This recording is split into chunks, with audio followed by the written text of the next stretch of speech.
Single leg stretch. Start by lying on your back, placing your lower back flat into the floor. Bring your legs into a tabletop position, hands behind your head. Then as your lower back is flat, you're going to inhale to prepare, exhale, lift up as high as you can. Place both hands on top of your left knee, and then you'll inhale to prepare at the top here, exhale, extend one leg. Inhale, exhale, extend the other leg. So as you switch your legs, your hands will also shift to the other knee. And as you exhale and extend the leg, try and keep the toes at the same height as opposed to dropping too low down. This will increase your risk for arching your lower back. Trying to come up higher with your chest every time you switch the legs. Double leg stretch.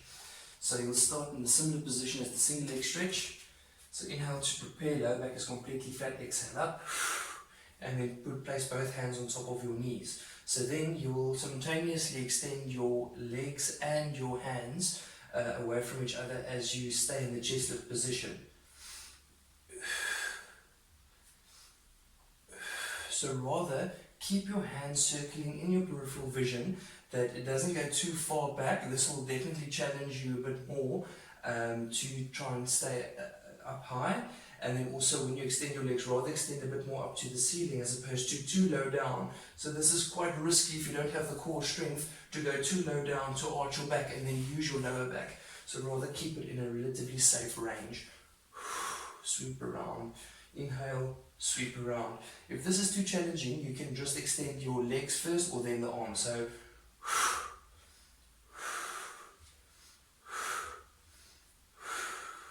you can also do that combination. The crisscross exercise, you also start on your back, lower back completely flat. Inhale to prepare, exhale up into your chest lift.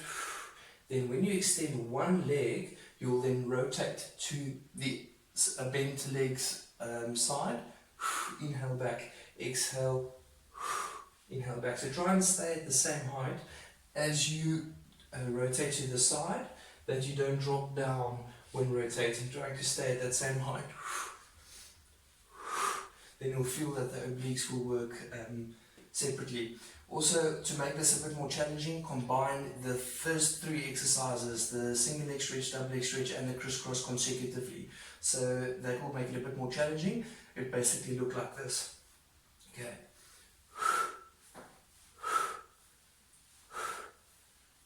After the prescribed repetition, stay in chest lift and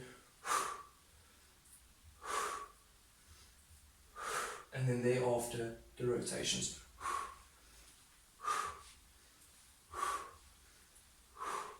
This is a very good core exercise if you do that consecutively, but rather focus on your form first. The skater jumps, you can use an elastic band that will make this exercise a bit more challenging, particularly for your glutes. You can wrap it around only once, or you can even wrap the elastic around twice. So basically starting in front, wrapping it around, and then just tying a knot in the front. So for the skater jumps, you'll start off pushing your bum a bit back, so you get a bit more of glutes working as you push back, and then you'll just jump from side to side.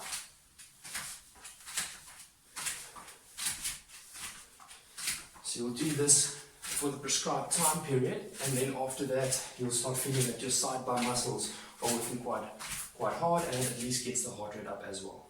For the squat jumps with the elastic band, obviously you can do this without the elastic band if it feels a bit, if you don't have a band or if it feels a bit too hectic.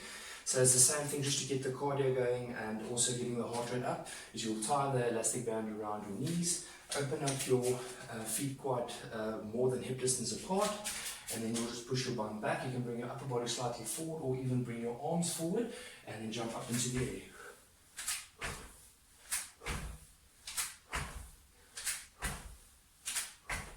And we'll just do that for the prescribed repetitions. Single leg, straight leg deadlift. We'll start with one knee flexed up in the air in front of you. Then you'll just reach down as if you're picking up a pen off the floor. This leg stays relatively straight, not locked, but relatively straight. The other leg reaches to almost be horizontal or parallel with the floor, and then you hinge from the standing glute to get you back into the starting position. Reach, keeping a lot of weight on your heel, and then reach forward again.